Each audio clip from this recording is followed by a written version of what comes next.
Welcome to the Redefining Excellence podcast. Here we focus on Bulletproof Your Transformation Initiative, which is all about being proactive, anticipating roadblocks, and preparing for the inevitable challenges that come with bold change.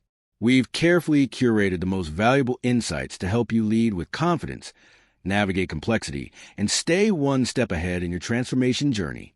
Make this your go-to source for actionable strategies, practical tools, and thought leadership that empowers you to drive real, sustainable impact. We bring you curated, thought-provoking conversations with industry leaders and transformation champions.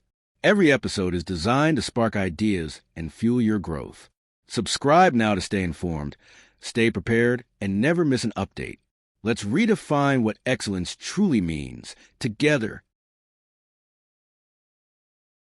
Welcome to the Deep Dive. We're here to sift through the noise and pull out the key insights you need. Today, we're really digging into how you can redefine excellence, specifically focusing on how to bulletproof your transformation initiative. It's all about being proactive, right? Preparing for those challenges that kind of surprisingly can kill innovation from the inside. And, speaking of innovation, there's this paradox our sources kept bringing up that always gets me thinking. Why do so many of the really big breakthroughs come from, scrappy startups, not the established industry leaders, the ones who seem like they should be innovating constantly? You'd think the big players with all that cash and talent would be way ahead, but often they're not leading the charge on totally new things. What's actually going on there? Yeah, it's a great question. And it feels backwards, doesn't it? What's really fascinating looking at the research is that the answer often isn't, a lack of smart people or even a lack of good ideas inside these big companies. Instead, it frequently boils down to the very systems they've built for success. Systems designed for efficiency, for managing risk. But, they inadvertently become traps for anything really new. Okay, so let me see if I've got this straight.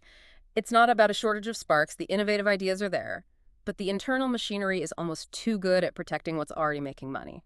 Our sources really hammer this home. These systems, tuned for peak performance and predictable results, end up squashing bold new ideas way too early. Sometimes before anyone, even a customer, realizes they might need it, which just seems like a massive missed opportunity. It absolutely is. And that brings up a really crucial point for anyone trying to innovate. If you're just waiting for clear market demand, waiting for customers to spell out exactly what they want, well, you're probably already behind the curve. Like the material says, customers often don't know what they want until it's right there in front of them. So if you have a truly bold idea, before that demand is obvious, before there's a proven market, what happens? Our sources are pretty clear. It gets killed off prematurely by the very mechanisms designed to ensure the company's current success. And there's a term for that, right? The big company disease. I think that captures it perfectly. This idea that success itself, kind of ironically, becomes a cage. The biggest threat to your future innovation isn't a lack of ideas, but the internal systems that just get incredibly good at weeding them out. Exactly. It's like the company's own immune system starts attacking the potentially healthy new cells before they can grow. Precisely. And when you look at it that way, the symptoms of this disease become really, really clear. You might even recognize some of these from your own experience or, stories about big industry players. Yeah, the first one that jumps out from the sources is KPI overload. You see this all the time. Every single idea, no matter how early or potentially game-changing, has to prove its ROI, its return on investment, in some crazy short time frame, like 90 days or something.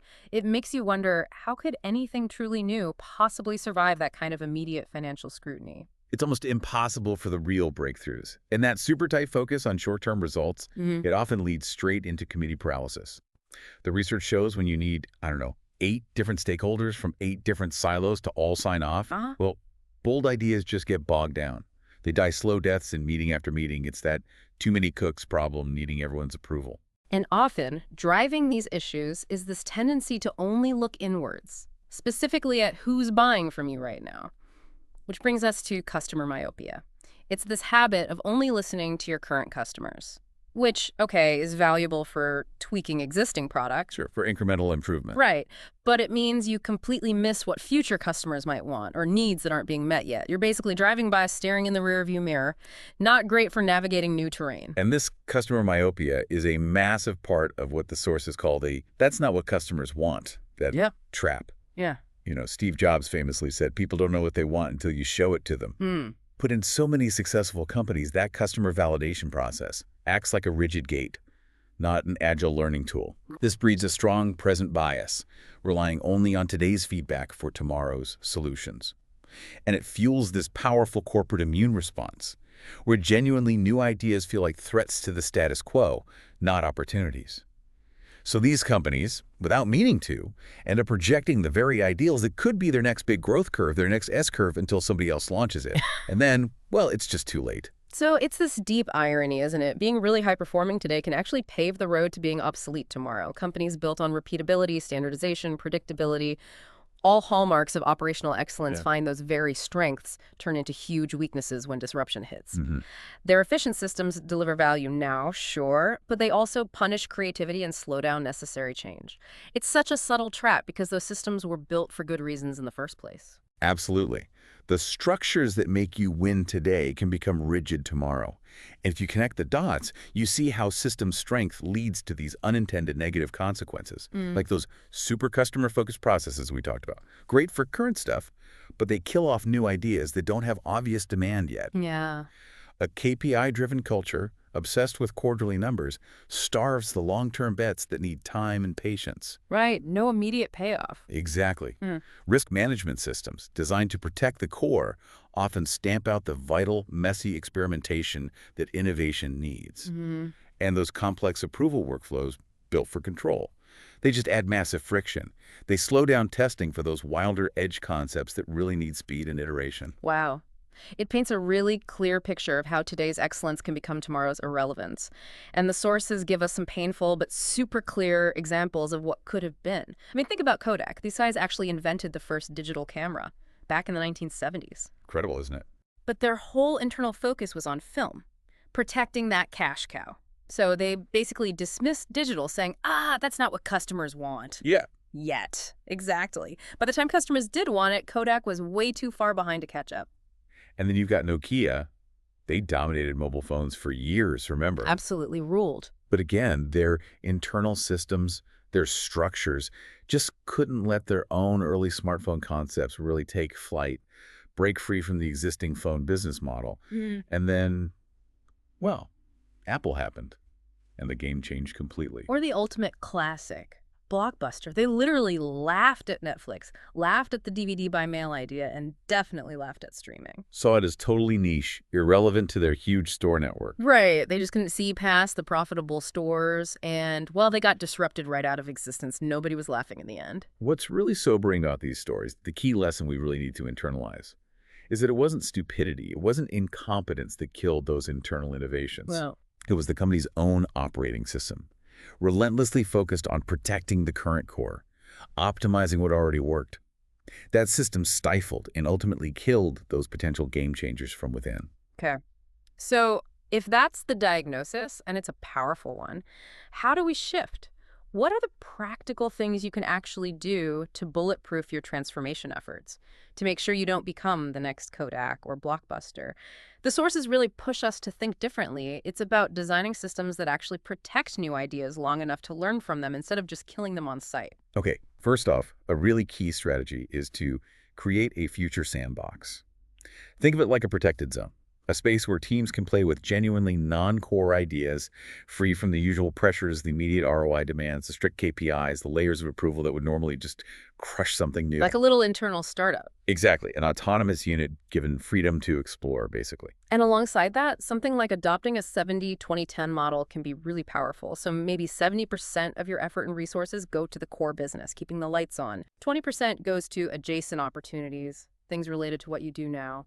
But crucially, that last 10%, that's dedicated to the truly exploratory, the risky stuff, the things that could become your future growth engine. And to make any of this work, strategic foresight is critical. You can't just rely on what customers are telling you today. You need to balance that with serious trend analysis, looking at broader shifts in tech, society, markets, and proper scenario planning. Train your teams to think future back, to anticipate what's next, not just react to what's happening now. Ask yourselves, what might customers need in 5 years, even if they can't articulate it today? Which also implies you need to fund optionality, not certainty. Right. Instead of only backing sure bets with immediate returns, you invest in ideas that help the organization learn, explore, stay ready for the future, even if success isn't guaranteed right now. Exactly. There's strategic investments in keeping your options open. hedging against future uncertainty. And this is fundamental. You have to change the kill criteria. You need to shift the core question. Move away from asking, does this make sense today based on current demand and metrics? And start asking the more strategic question. Could this idea be essential tomorrow? Does it open up future possibilities, even if it feels uncomfortable or uncertain right now? That totally reframes the value. Completely. It lets different kinds of ideas survive that initial hurdle. And lastly, maybe the hardest part is the cultural piece. You have to incentivize exploration. You need to actually reward teams for smart failures, for running good experiments and learning from them, not just for hitting quarterly numbers on the established stuff. Yeah, that's huge. That's how you build a culture where real innovation can actually happen, where people feel safe enough to take calculated risks, learn from missteps, and try again without fearing immediate punishment. And to know if these changes are actually working, you need different metrics. Metrics that matter for innovation. Don't just track revenue from new products. Look deeper. Track things like, what's the survival rate of ideas past that initial feedback stage? How long does it take to get from an idea to a first prototype or test? Okay. What percentage of your innovation portfolio is actually focused on Horizon 2 and 3, those longer-term, more exploratory bets beyond the core? And maybe most importantly, track how many ideas get killed after you've learned something from an experiment versus how many get killed before you even had a chance to learn anything at all. So when we talk about redefining excellence in your organization, what this really boils down to is a major mindset shift. It's not that you necessarily need more good ideas. Often the creativity is there. What you really need are better systems. Systems that stop killing those promising ideas too early. Because, as our sources really drive home, every company probably has its own potential digital camera story buried somewhere inside, its own Netflix moment waiting, its own treasure trove of ideas that just need the right conditions to emerge. Yeah. And maybe a final thought for everyone listening. The next time you're in a meeting and you hear someone say, but this isn't what our customers want, really pause and ask yourself, is that genuinely true based on looking ahead? Well, or is it just too early for them to know they want it? Is that the market talking, or is it just your internal systems protecting the status quo? Because at the end of the day, the market will always reward the company that figures out how to show customers what they need before they realize it themselves. That's where true innovation lies, and those who wait. The ones who wait for explicit demand, relying only on yesterday's rules and metrics. Well, unfortunately, they often become the case studies we end up discussing in deep dives just like this one. Thank you so much for tuning in and spending your time with us today. We truly appreciate you being part of this journey. If you found value in today's episode, don't forget to like, comment, and subscribe. It really helps us grow and reach more amazing listeners like you. And guess what? We got another exciting episode coming up, packed with insights and ideas to help you grow personally and professionally. Until then, stay curious, keep learning, and as always, thanks for being here.